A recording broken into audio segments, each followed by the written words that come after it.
All right, buckle up everyone, because today we are diving deep into the brains behind Apple's latest push for intelligence. And I'm not just talking about a new color for the iPhone. No, forget teal iPhones. This is next level stuff, really. Absolutely. You guys have sent over a fascinating mix of source material this week. Yeah. Technical excerpts from Apple Intelligence Foundation's, the iPhone 16 press release, even a peek into Apple's machine learning research blog. Lots to unpack.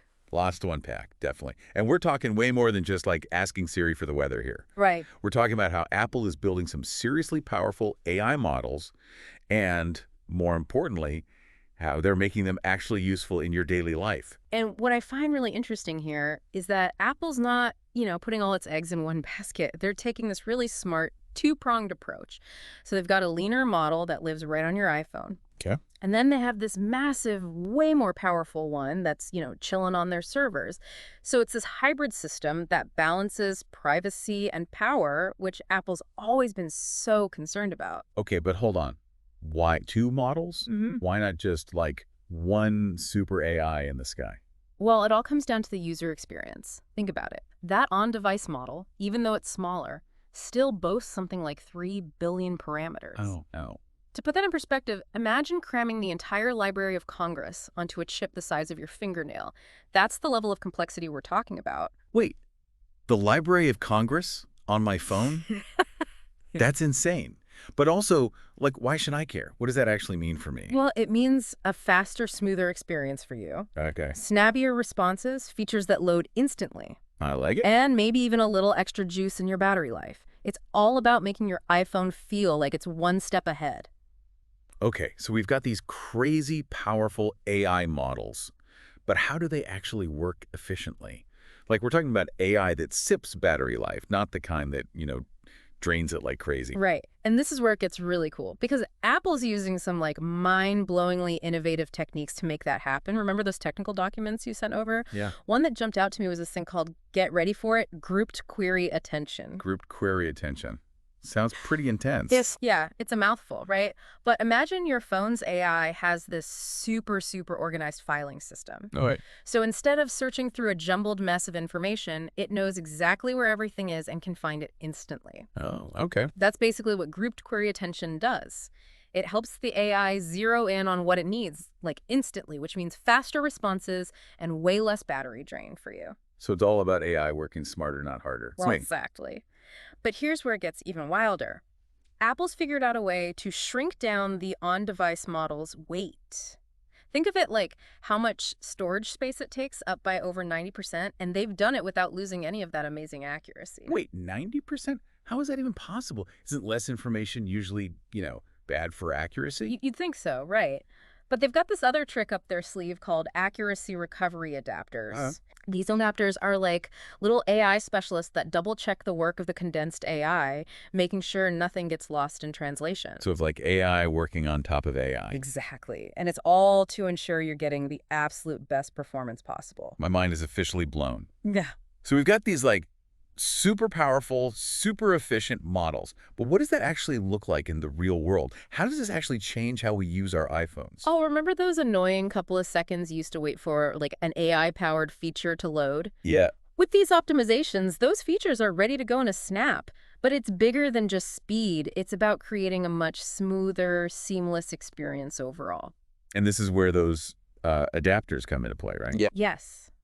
Think of these adapters like specialized toolkits for very specific tasks. So instead of one giant AI trying to do it all, Apple can fine-tune these models to be amazing at, say, summarizing your emails or even helping you compose messages. So it's like having an AI assistant who's not just smart, but also incredibly organized and efficient. Exactly. Speaking of efficient and smart, one of the coolest examples of these AI advancements is the new camera control feature. Oh, yeah. This is where things get really interesting. So there's even more to this AI than just crazy fast loading times. Absolutely. Remember how we were talking about the camera being able to understand what it sees? Well, now it's not just seeing, it's processing and actually giving you information in real time. Hold on. Are we talking real-time object identification here? You got it. Let's say you're walking down the street and you see a restaurant that looks interesting. Instead of having to pull out your phone, open Yelp, type in the name, you simply click and hold that camera button. And the AI just does the rest. It does the rest. It pulls up reviews, hours, maybe even adds it to your list of places to try, all based on that one quick gesture. Okay, you sold me. That's seriously impressive. It's like having a personal assistant who can just, like, anticipate my needs before I even have them. Very. But here's the thing about any new technology, especially one this powerful. It's got to be used responsibly. Oh, absolutely. With all this talk about crazy AI advancements, we can't forget about, like, the ethical side of things. Right. So how is Apple ensuring that this technology is actually being developed and used for good? Well, they've been very vocal about their commitment to what they call responsible AI. And it's not just lip service. Like, they have a whole set of guidelines and protocols in place. Okay, guidelines are a good start, but how do we know they're actually being, like, followed? How are they enforcing this?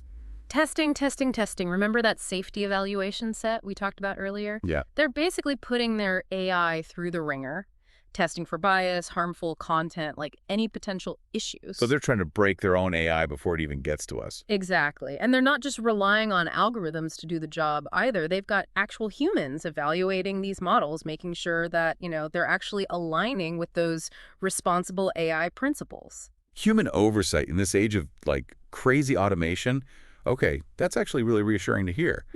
But even with all the testing and the safeguards in the world, I mean, there's always a possibility that something could slip through the cracks, right? So what happens then? Well, that's where Apple's dedication to privacy really comes into play, because remember, a lot of this processing is happening right there on your device. Right. So it's keeping your data out of the cloud, away from, prying eyes. So it all comes back to that hybrid approach we talked about. Yeah, exactly. Local processing for speed and privacy with the option to tap into the cloud for, like, the really heavy lifting. Yeah. It's like having the best of both worlds. Exactly. And for those times when your data does need to make a quick trip to the cloud, Apple uses this system called private cloud compute, which basically means your data isn't being used to, train some giant all-knowing AI overlord. It stays yours, used only to improve your personal experience. So my data, my iPhone, my AI experience, I like the sound of that. But where does it all go from here? Like, what's the end game for Apple with this whole, like, big AI push? Well, I think if you connect all the dots, it's pretty clear that Apple is betting big on a future of, get this, truly personalized AI. Personalized AI. What does that even look like? Paint me a picture. Imagine an iPhone that goes way beyond simple commands. We're talking about a device that learns your habits, anticipates your needs, and just like seamlessly integrates into your life. It's like almost having an extension of your brain, always one step ahead. Okay, now that's the sci-fi future I signed up for. But, I mean, how can they actually achieve that level of, like, hyper-personalization while still upholding this, really strict commitment to privacy? It seems like kind of a paradox. It's the million-dollar question, right? Yeah. Can Apple crack the code of hyper-personalization without compromising user privacy? Only time will tell, but I have a feeling they're up for the challenge. It's clear that this is just the beginning of a whole new era for Apple and really for the world of AI. We've covered a lot of ground today, from the nitty-gritty of model parameters to, like, the philosophical implications of truly personalized AI. But I think one thing's for sure, we are living in some seriously exciting times. We're going to be keeping a close eye on all things Apple intelligence, and we'll be back to dive into more fascinating AI topics real soon. But in the meantime, if you guys have any thoughts or theories about where this whole AI journey might lead, we want to hear them. Hit us up on social media, leave a comment, and let's keep this conversation going. Till next time, keep those brains buzzing.